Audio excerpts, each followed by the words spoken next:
Weather, one of the most astonishing forces on Earth, capable of both devastating power and spectacular beauty. Wherever you live on the planet, weather shapes your world. Yet for most of us, how it works is a mystery. To really understand weather, you have to get inside it. So I'm going to strip weather back to basics. All in the name of science. Uncovering its secrets in a series of brave, ambitious, and sometimes just plain unlikely experiments. Well, it certainly feels like a dust storm from here. To show you weather like you've never seen it before.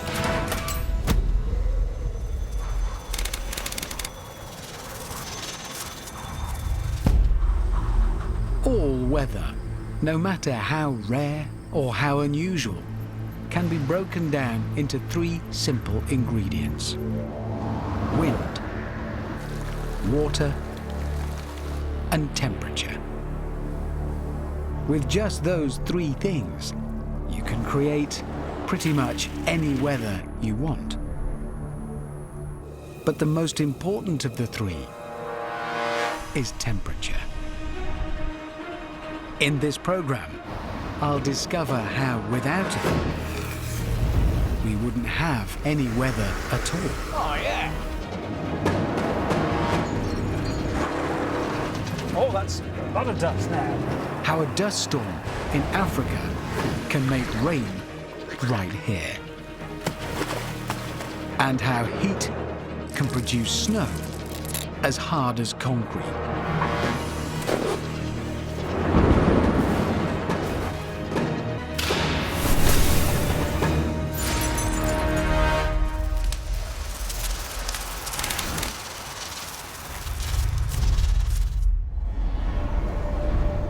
Almost all our planet's heat is provided by the sun. And we tend to think of the sun as the source of all our best weather.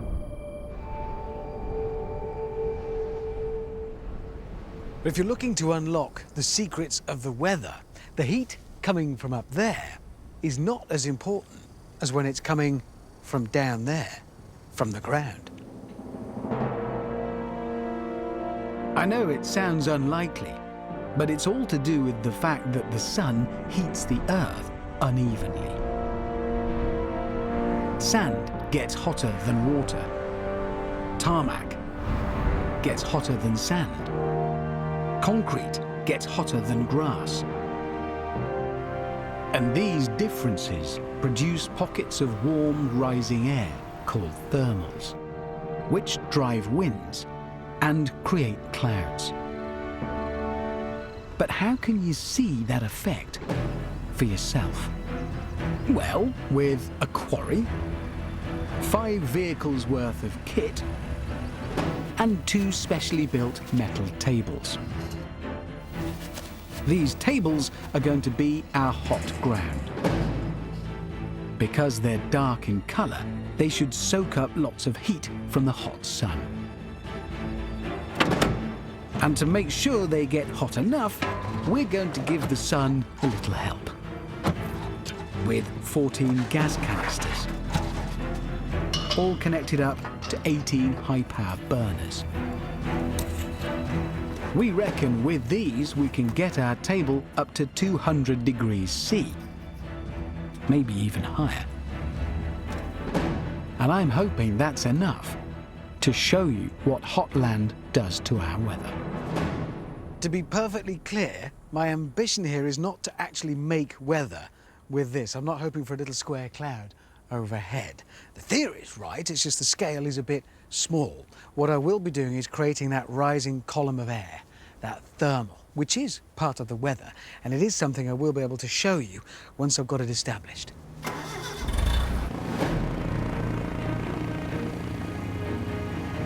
So let's do just that.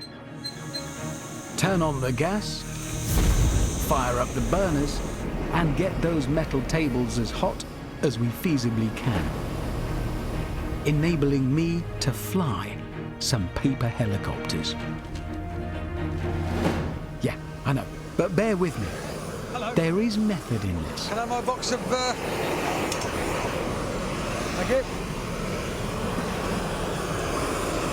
Right. Going up.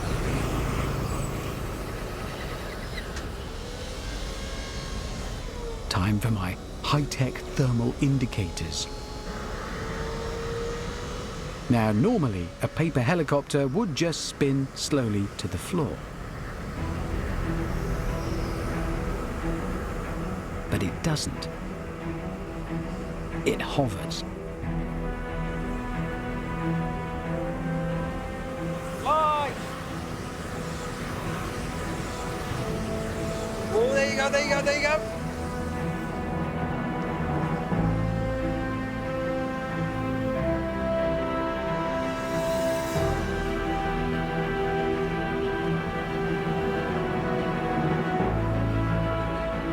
You can see how we've created a thermal down there, and the helicopters that catch it are flying in that column of rising air.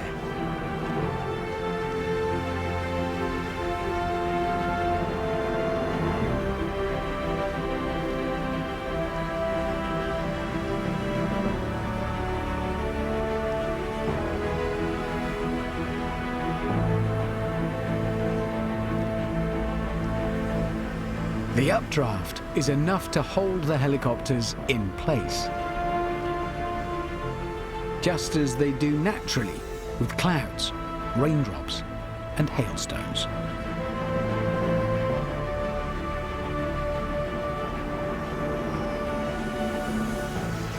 Oh, yeah. But as the heat coming off the metal table increases, the helicopters begin to climb, until they're disappearing out of sight, which is how it should be. A real thermal can reach 1,500 meters, and they have an important role to play in our weather. We've all seen how puddles dry up on a hot day, but where does that water go? Well, those thermals take it up into the air until it gets high enough and cold enough that it condenses back into drops and forms a cloud. But there's another result of this uneven heating of the Earth. It produces deserts. And deserts play a very important role in what happens next to those clouds.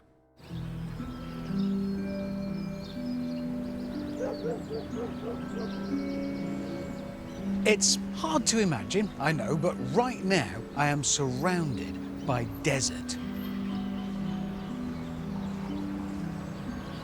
And not just any desert either, probably the most famous desert of them all, the Sahara.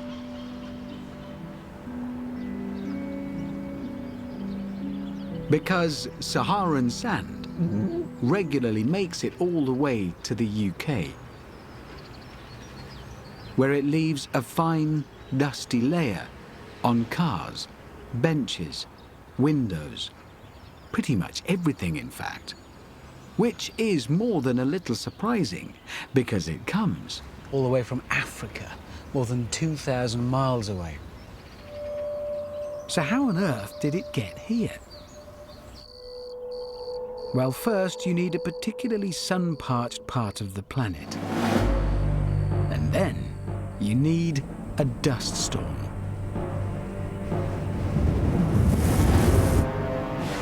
Dust storms are the way nature gets dust off the ground and into the air.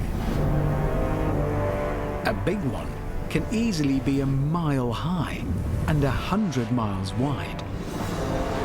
A vast, moving wall of dirt.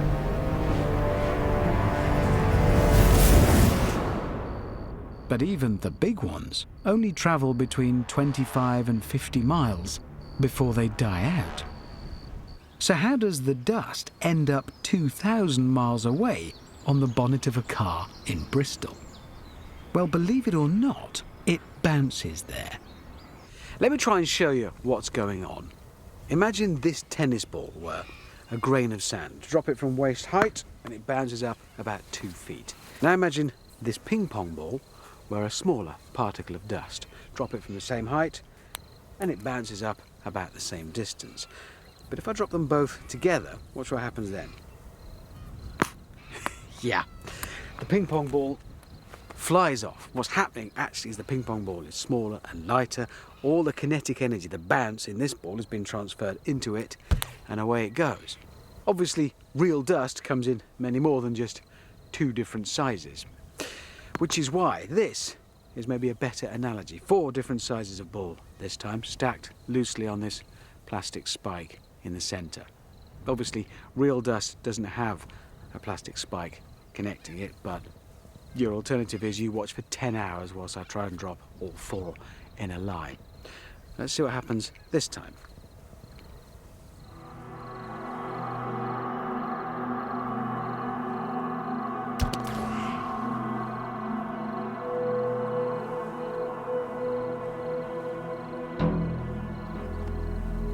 It's gone.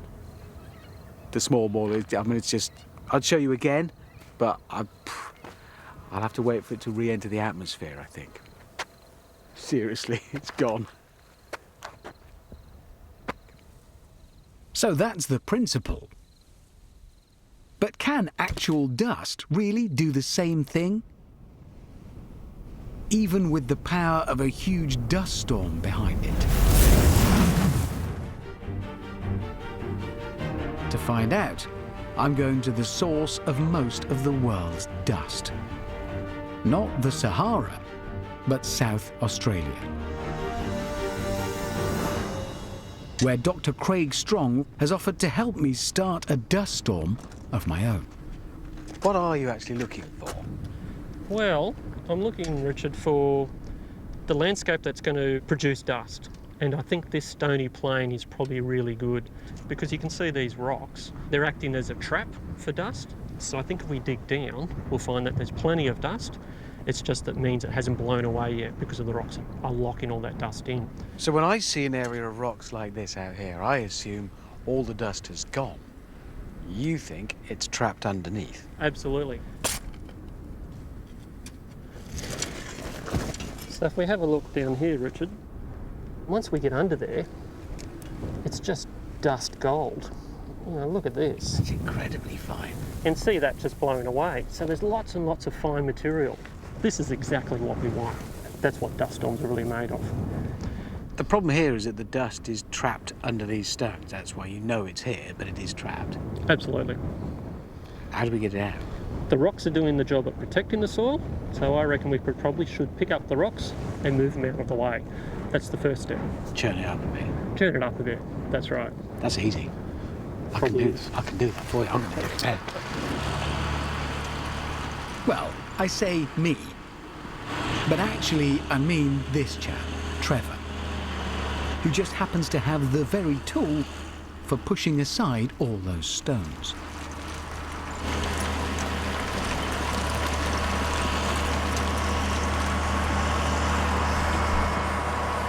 It's not long before he's cleared an oblong area the size of a couple of football pitches. And it has an immediate effect. Look at that, dust devil. That's amazing. Probably those swirling winds come through here all the time, but because we've taken the stones away and uncovered the dust for it to be picked up, we can suddenly see them. It's beautiful. But it's not what we're looking for. We want to make something just that little bit bigger.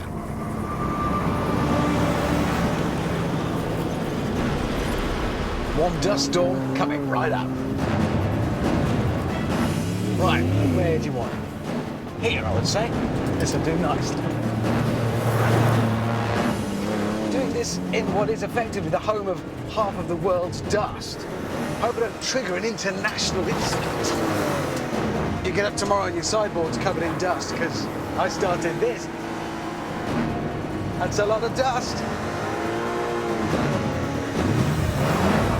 Nothing who that bloke is. Just a helpful local decided to lend a hand. That's good of him.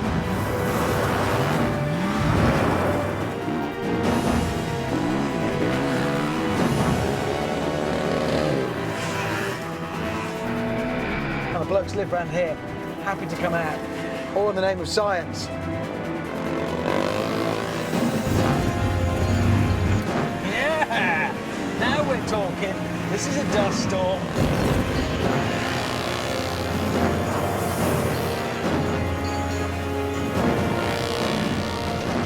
Oh, that's a lot of dust now. And it seems to be working. In amongst all the cars and chaos, the dust is starting to bounce. Individual grains are colliding against each other, just like the rubber balls did. And notice that they're not just bouncing in the direction of the wind, they're being propelled upwards.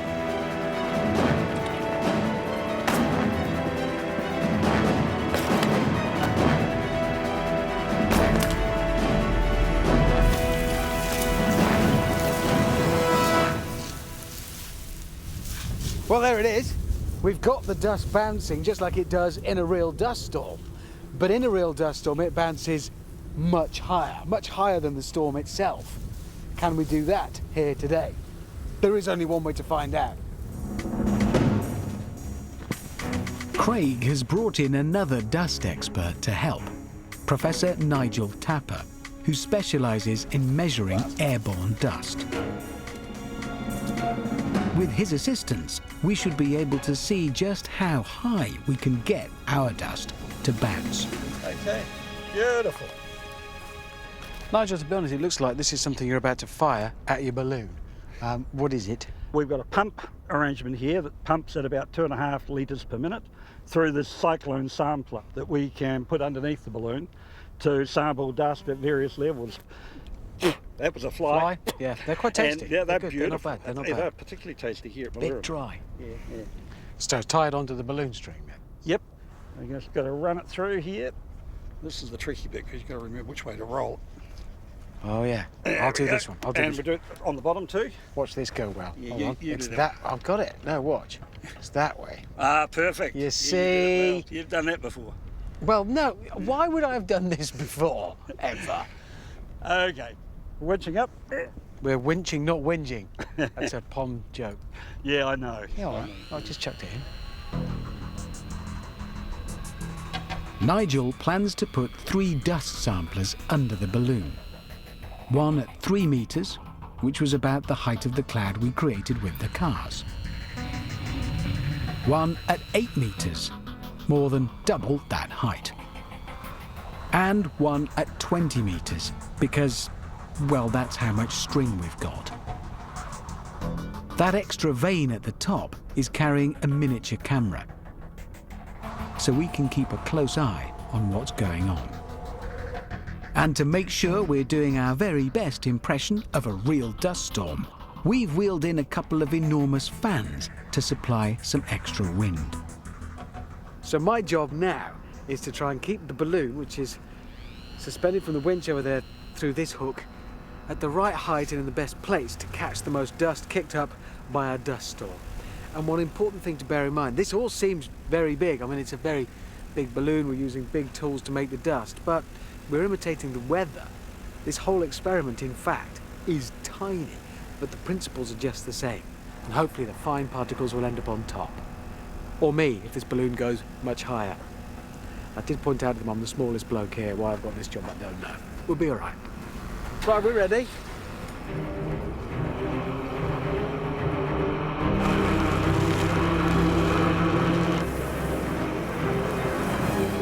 So the vehicle is churning the surface. The fan's doing the job of the wind.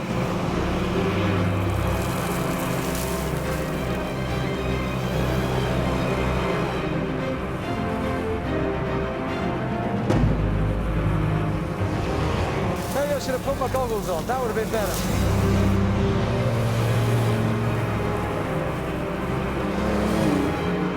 Well, it certainly feels like a dust storm from here.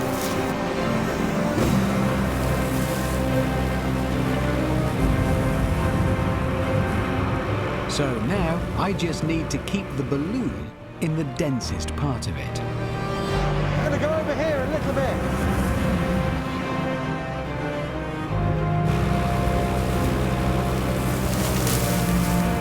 Basically, if I can't see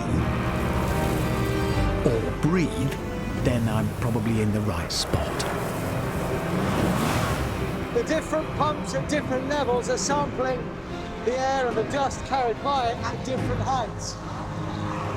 There's no way could these fans actually blow the dust directly onto 10 or 12 meters, but they do inject the energy into the system. It's an exchange kinetically, the particles bouncing off one another, hopefully ending up at the top. But there's only one way to know for sure. Check what's in those pumps.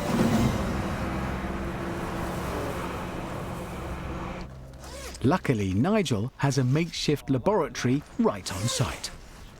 It'll be really interesting to crack these open and see what we've got. We've got to be a little bit clean here. What are you trying to say? All right, now we've got the insults out of the way, time to see what we collected in the lowest pump. And if it's not dust, we've got a problem. Because that was slap bang in the middle of our homemade dust storm. Okay, beautiful. Oh, there it is. We were only sampling for a short time, and there's a lot of it, as you can see. So let's move up a level to Okay. 8 meters up into our homemade dust storm and see what That's right. So let's have a look at the filter paper. Turn it over. Whoops, you've got a slide. There was Oh, there a it is. little bit of smudging. Yeah. So we've actually got a bit of fine material at 8 meters. So now at 20 meters, At 20 meters, which was well out of the actual cloud of dust. If there is any here, this is the finer particles that have managed to bounce themselves up well beyond the top of our plume of dust. come on. Turn it up the right way. There we go. Well, look, There is smudging on. there is a smudge, so we did get a bit of material up that front. Definitely some there. So I think we can count that as a success. We've got dust at least 5 times higher than our cloud. So we must bear in mind, I mean, this experiment, though to us it was quite big, it's actually tiny. In terms of the weather, it was minute. So this upper level, for us 20 metres, that was outside of our plume of dust. Yeah. If that were scaled up to be weather, to be a dust storm, that could be thousands of feet high. If we were looking at a real dust storm, and they could get up to 2,000-3,000 metres, it's an amazing process. A large dust storm can move 15 million tons of sand in a single go. Many are so big that they can be seen from space. And when that dust has bounced high enough, it gets caught in global wind patterns, which move it around the planet. Once in the clouds, dust plays a crucial role in our weather. Because dust is central to the story of rain. Water vapor needs something to stick to if it's going to turn into raindrops. And dust is perfect. So down the dust comes, carried by the water drops. Out of the sky and onto your car. So without the sun beating down, creating deserts and dust, you might not get rain. Kind of ironic, isn't it? But there is one rare type of rain that doesn't need dust. What it does need is cold. It's a weather phenomenon unlike any other. One that can take any of these objects and trap them like flies in amber, encasing them in a hard, plastic-looking shell. It's called freezing rain. And as its name suggests, it's completely dependent on temperature. But it's not just the weather that needs to be below freezing. the rainwater does. And I'm going to try and recreate it for you, right here, right now. Actually, I'm probably in the best possible place to do that, Montreal, Quebec, Canada, because it happens more here than just about anywhere else in the world. Right. Oh yeah, that's perfect. Really very cold, which is what I want. The air temperature here right now is about -10 degrees C, but as long as it's somewhere near freezing, the air temperature doesn't matter. It's the temperature of these objects. I need them to be really cold, and they definitely are. So, I've got water that's below freezing, but it's still in liquid form, and I've got a hose. Let's see what happens when super cold water hits super cold objects. It's not complicated. I've begun. Well, it might not be complicated, but it is effective. The moment the spray hits the hydrant, it turns instantly to ice. Fully formed blobs of ice that appear right in front of your eyes.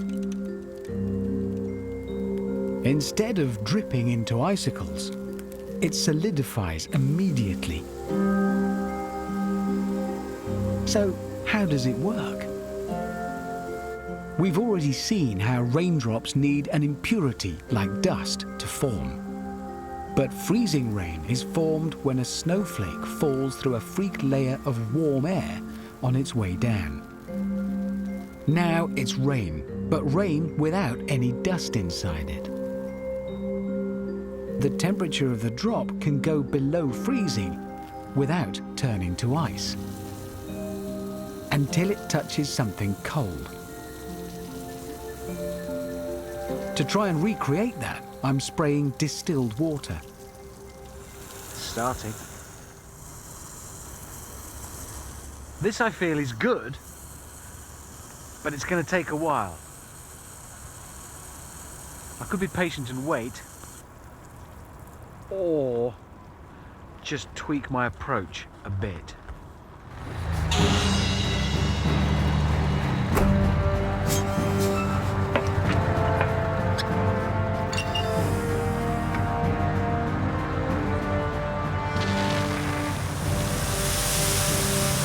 Bigger, which is better. The water in the truck has been outside for days, so normally it would be frozen too. But fire trucks in Canada have a constantly revolving drum inside them that keeps the water moving, a bit like a giant slushy drink dispenser. This is strangely addictive. I mean, I've done a little bit there, and now I just want to do everything, more. Let's have a go at this. Certainly, it gets the job done quick. So, let's see what we've got.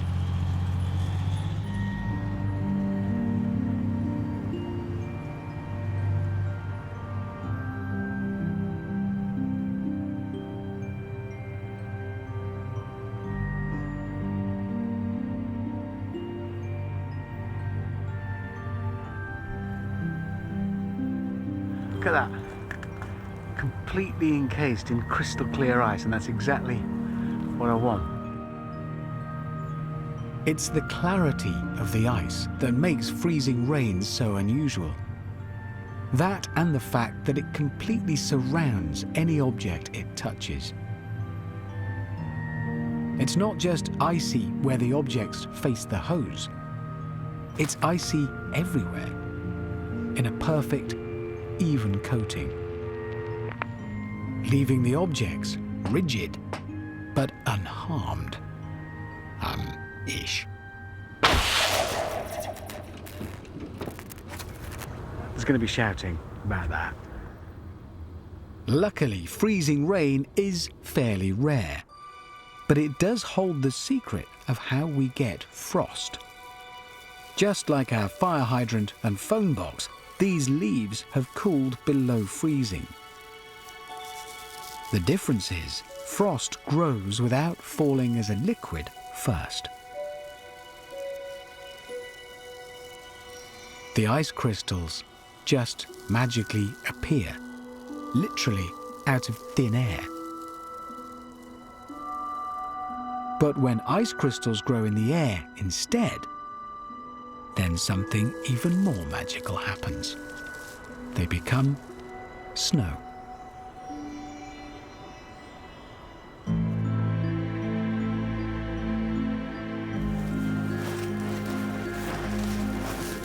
All snowflakes start off as an ice crystal, a six-sided shape, a bit like this.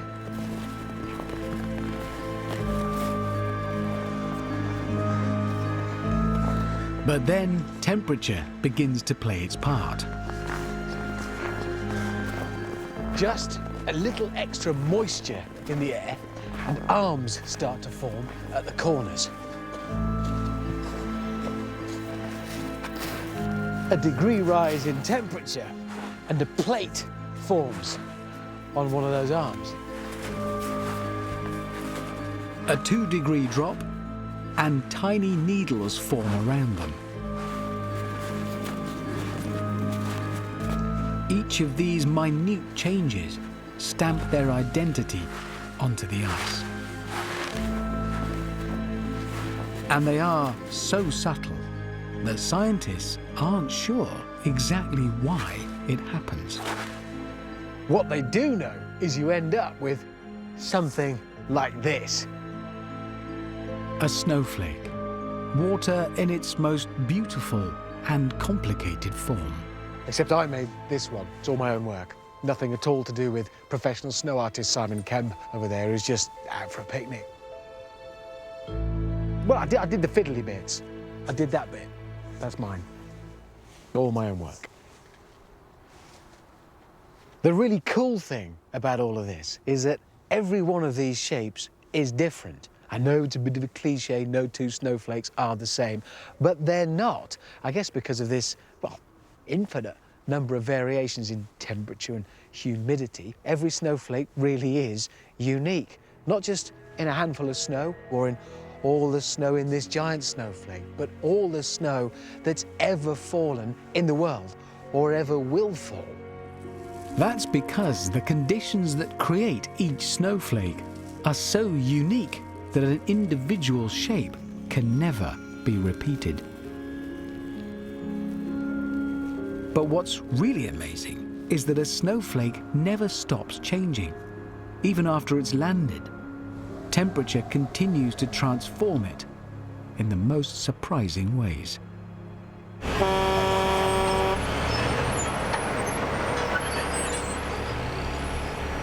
I'm interested to see exactly how. So I thought I'd kill two birds with one stone. Provide a civic service for the good people of Davos by clearing this car park. Sorry. And conduct a little experiment. But it's more of an illustration, really.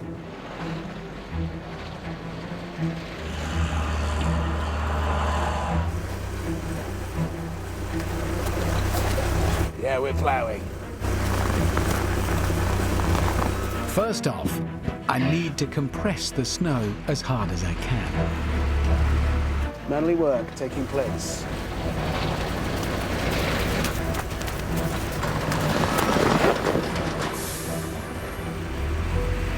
One last load. Right, I'm gonna give it a real press this time. Come on. Yeah. I think that's about as solid as I can get that.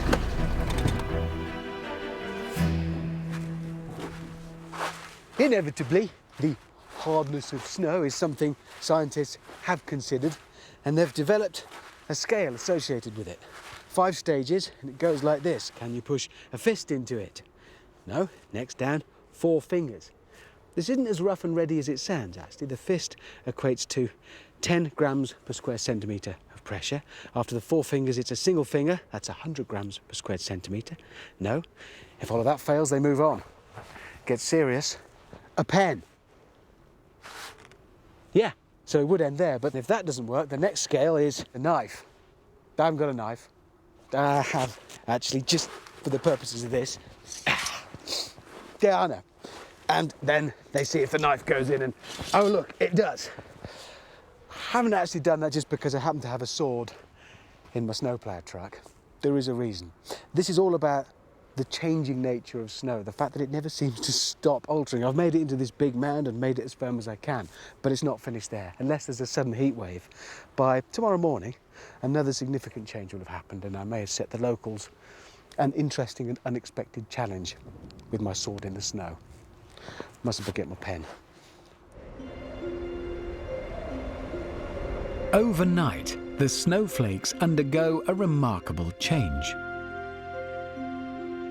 All the arms and branches broke off as my snowplow crushed them up next to each other. And now they begin to fuse together in a process scientists call sintering, joining on to each other and the blade of the sword in one rigid structure. This isn't freezing. In fact, the whole process works better when conditions are slightly warmer. It's restructuring. The next morning, we hid our cameras in a nearby shed thing and waited for the first curious locals to come past.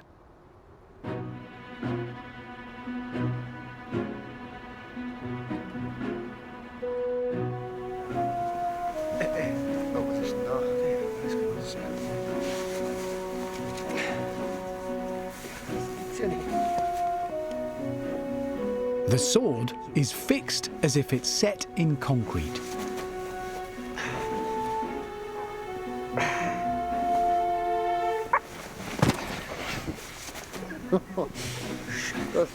This isn't ice, remember.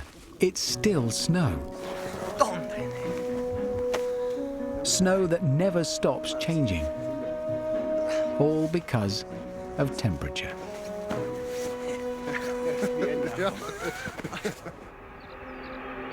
When we think of temperature, we tend to think of sunshine, or lack of it. But in fact, the biggest influence that temperature has on weather is controlling the water vapor in our air, evaporating it from the ground and the oceans, freezing it into frost and snow, or condensing it into fog.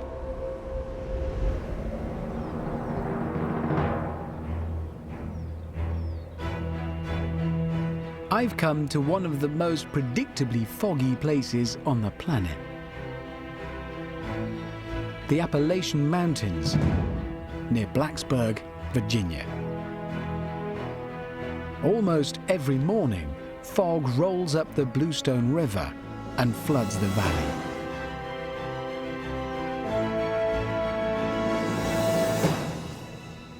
This must be one of the off days.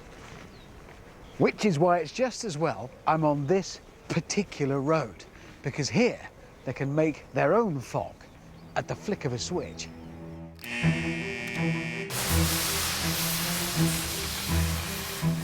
This is the Virginia Smart Road, a 2-mile highway designed to test vehicle and traffic systems in different sorts of weather. However, we're going to use it to take a short diversion and answer a question I've often wondered about. If fog is made of water, then why isn't it clear? Why is fog white? Do you know, I never noticed how loud fog is. Loud, isn't it? Oh! London in Victorian times must have been deafening. Luckily, we're not planning on doing anything with sound. We're doing it with light. Light is made up of lots of different wavelengths, each a different colour. And we see those colours when objects absorb one wavelength and reflect another. The light from this laser is scattering off the tiny particles of fog, making each one visible. But we are only projecting one colour here, green, and they're reflecting it. The air around them hasn't reflected any wavelengths, so it looks black. project red and the droplets change colour. Same thing with violet. In fact, they reflect every colour.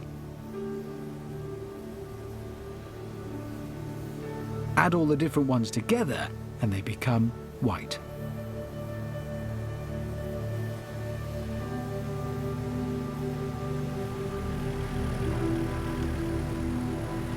Fog is just a cloud that's in contact with the ground. So the reason fog looks white is the same reason clouds look white. Because they're scattering every colour of light. Now, you might be thinking, hold on, clouds aren't always white, sometimes they're black. Well, yes, sometimes they appear to be black, but that's mainly an optical illusion. It's your brain exaggerating any differences there are to give you what it thinks is a more useful picture. And I can demonstrate. I've cut 2 holes in this piece of cardboard, and if I put one hole over a white bit of cloud and one over what looks like a black bit, in fact, there's barely any difference. And what tiny difference there is caused by those minute water droplets fusing together to form raindrops. The bigger drops of water make the cloud more dense, which makes it harder for sunlight to pass through. So we see dark patches that our brain exaggerates.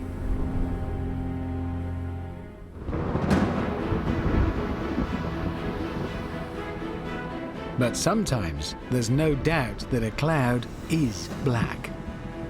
The sort of brooding storm cloud that serves as warning for one final type of weather. The type that no show on weather should be without. And it's a fitting conclusion. Because it requires all 3 of the key ingredients that we've looked at in this series. Temperature, water, and wind In equal measure. when heat makes the ground intensely warm and the air is heavy with water vapor and strong winds mold the clouds, you create A lightning storm. This is one of the planet's most lightning-prone regions, Florida, USA. For most of us, the most dramatic weather we're likely to encounter is thunder and lightning. We've all heard thunder and seen lightning. But here's the interesting thing. It is actually possible to do the exact opposite, to see thunder and hear lightning. And I'm going to show you one way to hear lightning right now, without even leaving my car. Right, first of all, turn the radio on. Right. Then tune it to the AM frequency because this works best on that. And then look for a point where you haven't got a radio station. Yeah, it's tricky. There's a lot of radio stations in the States, but here we go. There. Right, between radio stations, what we've got, well, is static. Not surprisingly, I know, but some of that static is quite important to us. Listen for those quite distinct pops. Those are lightning strikes that might be happening some distance away, but the huge electrical discharge is interfering with the radio signal.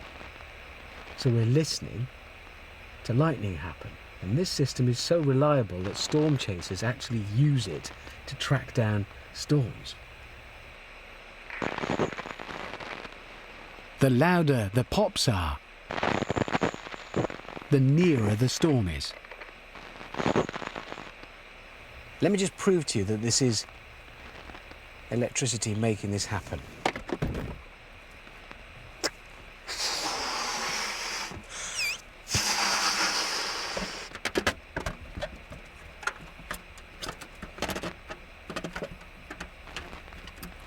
Never could do this.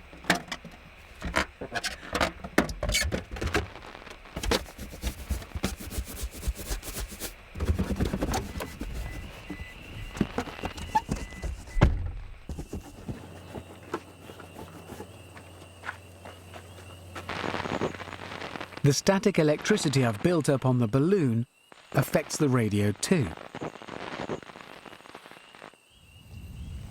See? Static. It is interesting, but no matter how effective or sometimes useful that method is, it isn't the real and actual sound of lightning. To get closer to hearing that, I need to set something up. Because static isn't the true sound of lightning, just as it isn't the real noise of a balloon.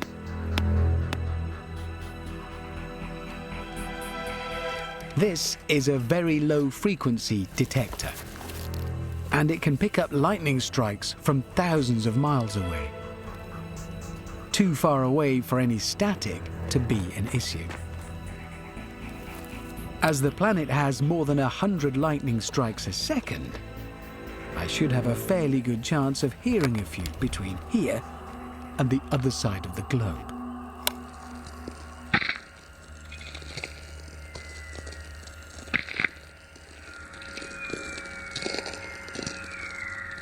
What you're listening for particularly is whistles. And that is the actual sound of a lightning bolt somewhere on the planet.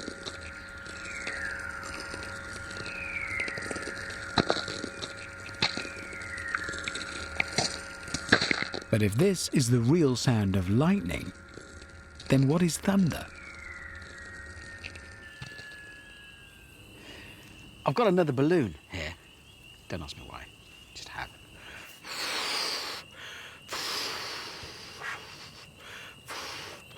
Now, what happens next is no big surprise. There's a big bang. But what is surprising is where the noise comes from, because it's not the material of the balloon. If I stretch the rubber like so and pop it again, there's no noise. The noise is coming from the air. As the balloon bursts, the air inside it explodes out, and that is a clue to how thunder works.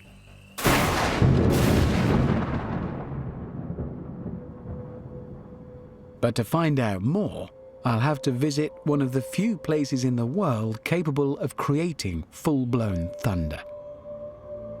They do it by firing 200,000 amps of electrical current down this narrow copper wire. Exactly the same amount as in real lightning.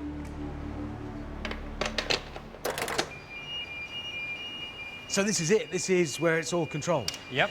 So you'll need a pair of these. Will I? Which is going to be quite loud. Is it? So you're going to be producing thunder. Okay. And Right. also, don't look directly at the arc because it's very bright. Right, so I've come quite a long way to see something that I can't look at or listen to. Pretty much. Good, okay, brilliant. Well, I suppose it is quite a lot of electricity we're playing with here. If your kettle goes off, he's nicked your electricity to put in their capacitors. Okay, these on? Yep. Go. Have we started? Yeah. Right. So now we can see the voltage on the capacitors. Oh, yeah. So essentially this is going to build up a colossal charge and then discharge it. Yep. Dan, Yep. I can hear what you're saying. Oh yeah. Also, when the shot goes through, you might want to put your hands over the defenders as well because it is quite. Shall I loud. just cower under the table? Oh, I you mean, could I go don't on mind. the table, yeah. Right, it's 25. Yep. We're nearly there.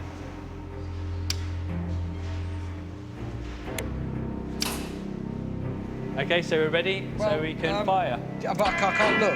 Yeah, we can't Or look. listen. I imagine. Oh! That, in fact, was quite staggeringly loud. Yep. I mean, really amazingly loud. Yep. So, was that thunder, or was it just sort of the discharge of the electricity leaving and arriving? No, that was thunder. But it didn't sound anything like thunder. It was just like that. Yeah, and that's because the lightning arc is only 20 centimetres long here. In reality, you've got a kilometre of an arc that's all producing sound on every little bit, and it all arrives at you standing a couple of kilometres away at different times. Because a bolt of lightning is around a kilometre long, some of it is further away from us than other bits. So parts of the sound get to us quicker, meaning that what we hear is multiple rumbles of that short, sharp bang. But it still doesn't tell us what thunder actually is. Luckily, Dan has a way to show us, using slow motion cameras and a line of lit candles. It's the director's birthday. We've got another 56 candles to go. We're getting there. Once again, we return to the control room.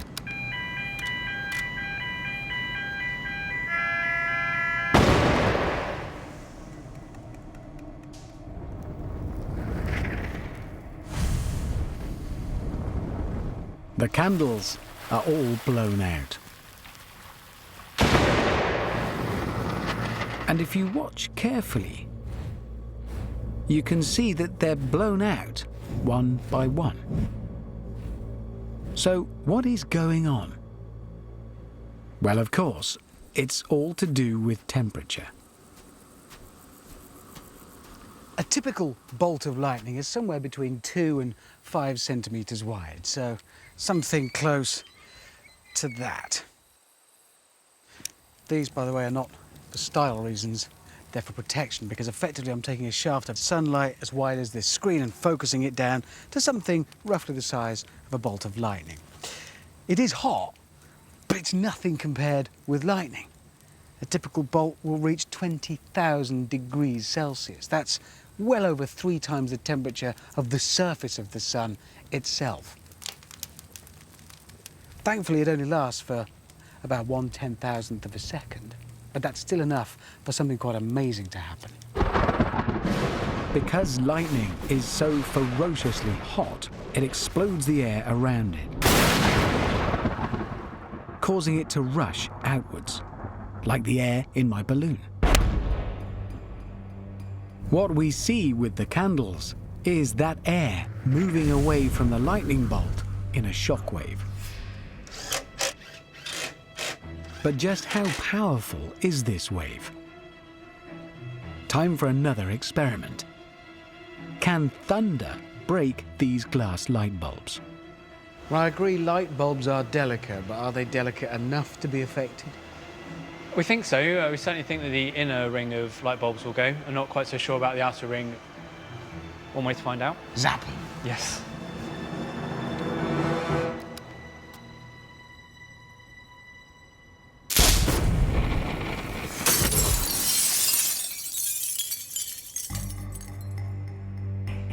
They've been destroyed by the sheer force of the hot air exploding outwards. Well, except that tough one at the back. It hardly flinched. But still, pretty impressive. I really want to see this one because I still can't believe it was strong enough. Okay, let's have a And that's a heck of a wave.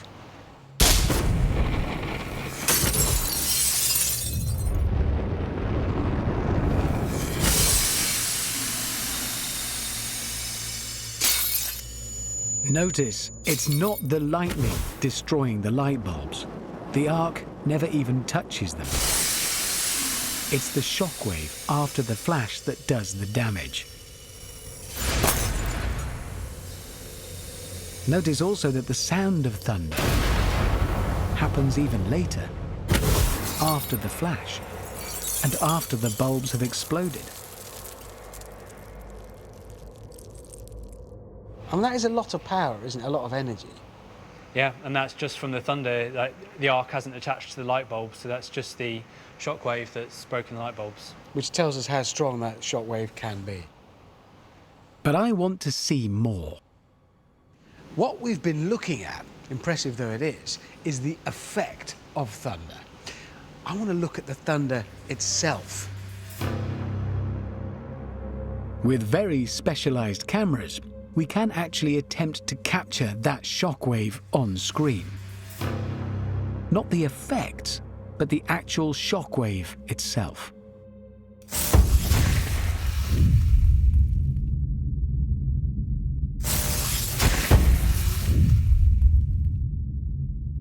That's fantastic. That's absolutely brilliant. That is the air exploding away from the hot lightning bolt. at over 700 miles an hour. I think we can count that one a definite success. So there you have it. You can hear lightning. And you can see thunder. All because of the incredible temperature it gets to.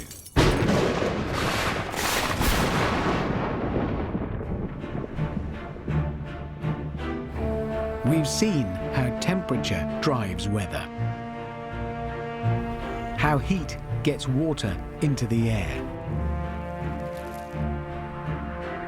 And cold turns it into clouds. How warmth creates winds that can bounce dust into raindrops. And tiny fluctuations in temperature shape snowflakes and frost. And it all goes to show how our weather is endlessly fascinating. A stunning display of magic and spectacle performed in front of us every single day. Even when conditions are wet and miserable, there are amazing events going on just behind the scenes. And though it may seem that only extreme weather is worthy of our attention, the weather around us every day is equally full of wonder. This is not freak weather, it's our weather, and it's astonishing. You can find out more about wild weather with the Open University's free wall poster. Call 0845 030 3045 or go to bbc.co.uk/wildweather and follow the links to the Open University.